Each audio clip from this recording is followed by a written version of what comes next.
Hello and welcome to your first book podcast, episode 5. I'm really excited to be here today and to talk about something that was just so mysterious to me when I first decided I wanted to be an indie author, and that is choosing your book covers. If you decide to self-publish your first book, you have so many options when it comes to book cover design, which can be overwhelming, but honestly also so exciting. And deciding on my final book cover for Connecting Flights is something that has made the process feel real, very real to me. Like, okay, this is a book that people are going to have and to hold and to have on their bookshelves. And I'll also share the evolution of the cover for Connecting Flights because my first cover choice was nothing like the final version. And if you are watching this episode on YouTube, I will be sharing the visual cover reveal for the first book of the new Grad Magic series, Connecting Flights. And speaking of the new Grad Magic series, Connecting Flights, book 1 is on track to be released in March 2024. It's honestly going to be such a fun read, and I will continue to share more details about this series as we get closer to the book release. And I'm just so excited that I get to share this process online. So, as promised, let's talk cover design. So, as an indie author, you have 3 options when it comes to cover design. Those options are 1, you can buy a pre-made cover. 2, you can hire someone to professionally design a custom-made cover for you. Or 3, you can design your own.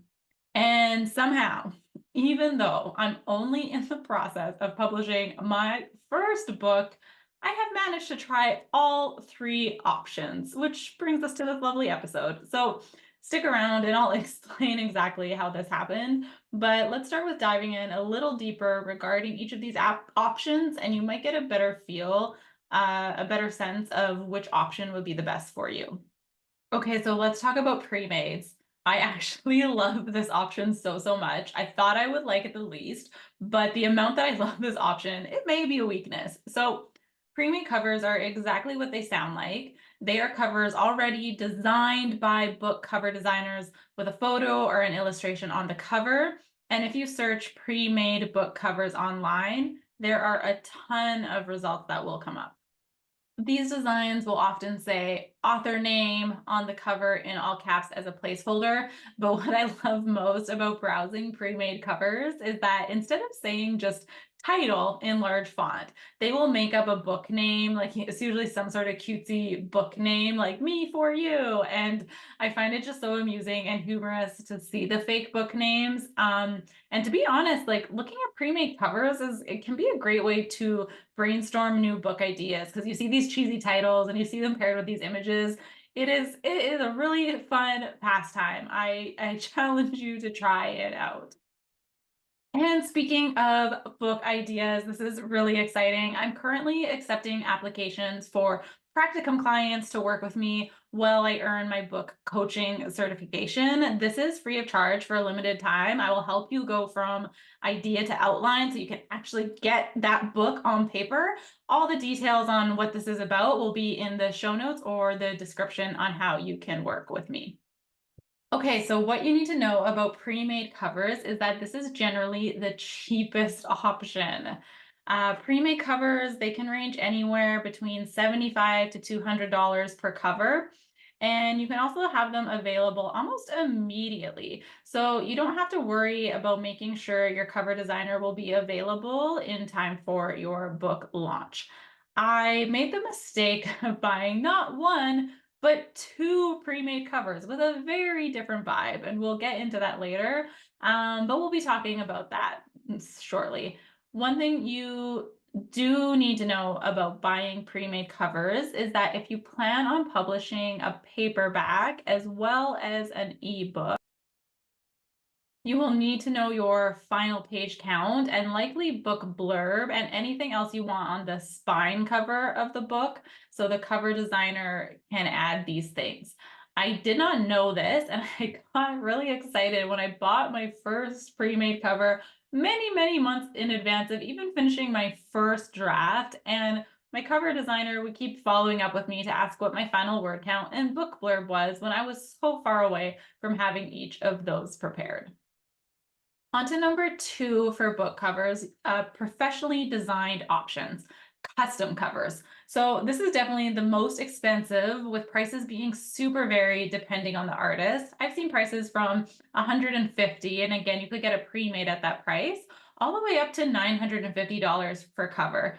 If you are writing a series, many cover designers will discount their rates if you work with them for each book. So this obviously has its perks, as you can collaborate with the designer on exactly what you want your cover to look like, and there can always be revisions to get the cover close to exactly how you want it. The main thing to know about this option is to contact cover designers way in advance if you're even thinking about working with them, so that you can secure a spot on their calendar. Some cover designers are booked out 6 months in advance. So figure out those timelines ahead of time. Even if you don't know, if you don't have an idea for your cover yet, figure out the cover designer's schedule ahead of time so you aren't rushing to get a custom cover made before your book release date. With pre-mades, you are limited to text style and colors usually, although sometimes for an extra fee, you may be able to ask the original cover artist to change certain elements of it. And as for the third option, designing your own book cover, this is generally not recommended unless you are in the process of learning the actual skill of book cover design. It might be fun to play around in Canva to get ideas for what you want on a cover, but apparently this is not recommended, as you can't use all the effects you could with something like Photoshop, and it might not look as professional. And I think if I was just like throwing an ebook up on Amazon just for fun, I would go with this option. But since I am determined to actually craft an author career, I want to pick the most professional options available to me that still fall within my budget. So a fun little ebook cover on Canva can be free to design, whereas a course on book cover design can range from $100 to $400, at least the ones I've seen online. I'm sure if you're resourceful, you could teach yourself. And although I love shopping for book covers, doing the graphic design work to create a book cover is not something that currently appeals to me. So I would much rather focus my energy on learning my writing process and leave cover design up to the professionals. And as you know, I mentioned earlier that my weakness is browsing websites for pre-made covers, which brings us to the story I promised you about this hilarious cover evolution.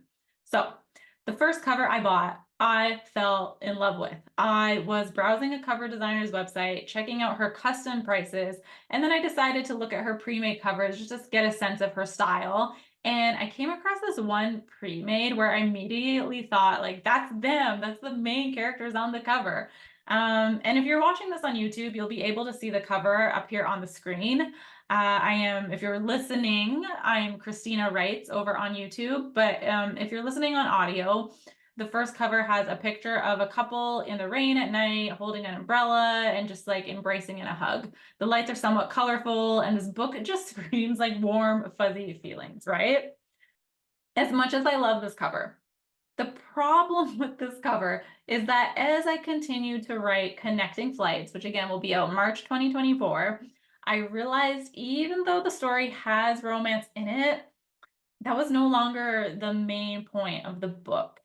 And like, just from a reader's point of view, like, can you imagine, I don't know, say you're in an airport somewhere, you just want like a good travel read and you're browsing one of those airport bookstores.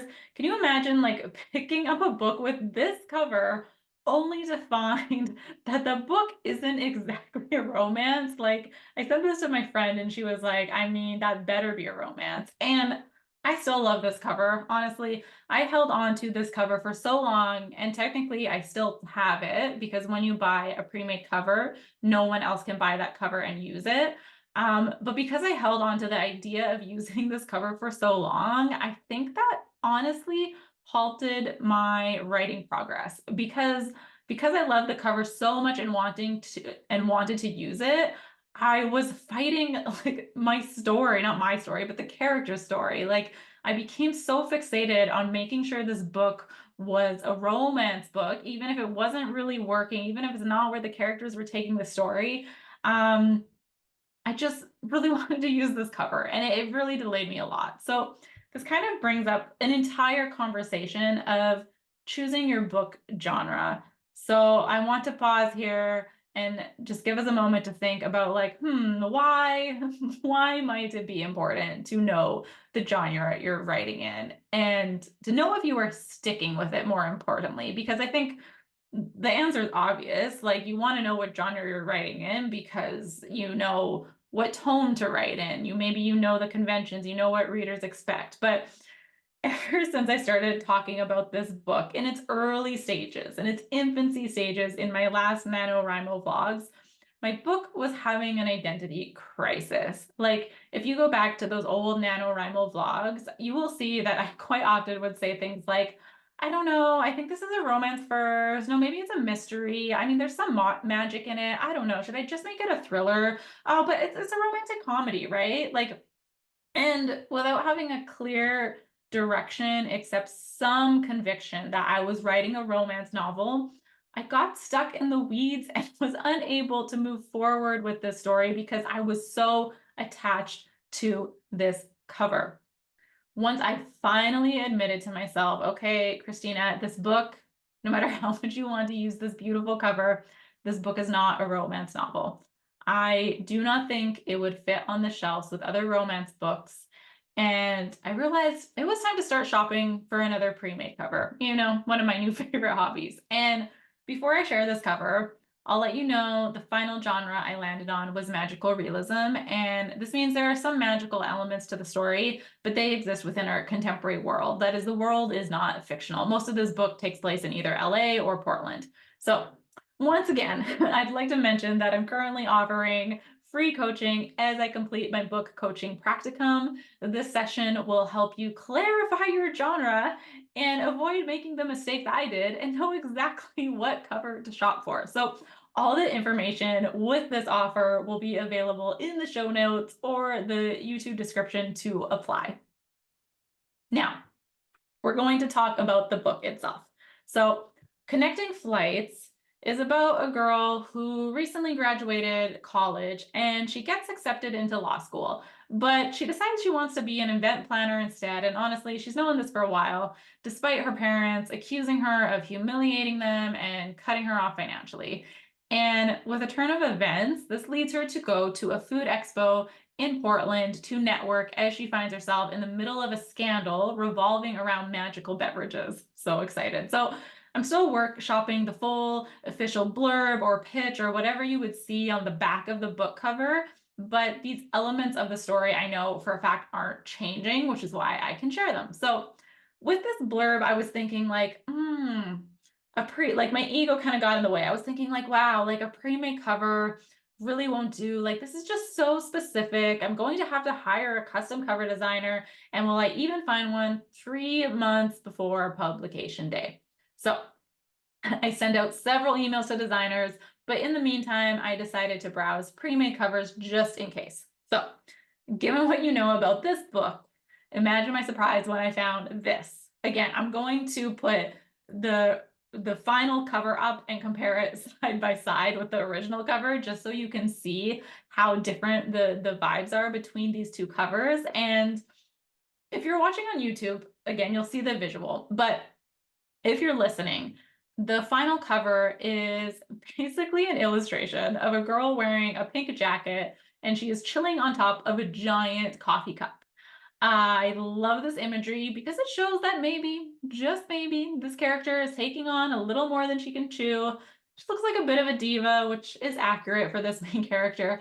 And her world is expanding to something she never expected after graduating college. So I'm just so excited. I think it's amazing how this all turned out. Was expecting the choosing a cover process to be a lot smoother than this, but I got this story out of it, right? And if you're wanting to catch more behind the scenes of the making of Connecting Flights, new Grad Magic Book 1, come out and hang out with me on Instagram. That's at author Christine Elise, KristineAlYse. is I am in the middle of my first book launch ever, which is crazy. But how cool is it that with changes in the publishing industry that we can just decide that we want to publish a book without having to wait for the approval of an agent. Like we don't have to wait until someone externally says like, okay, I guess your book is good enough for market. Like we can literally just decide we want our book out there and put it out there. I just think it's so cool. So anyways, come say hi or just creep out when doing my book launch. Happy holidays, and I will see you soon. Bye.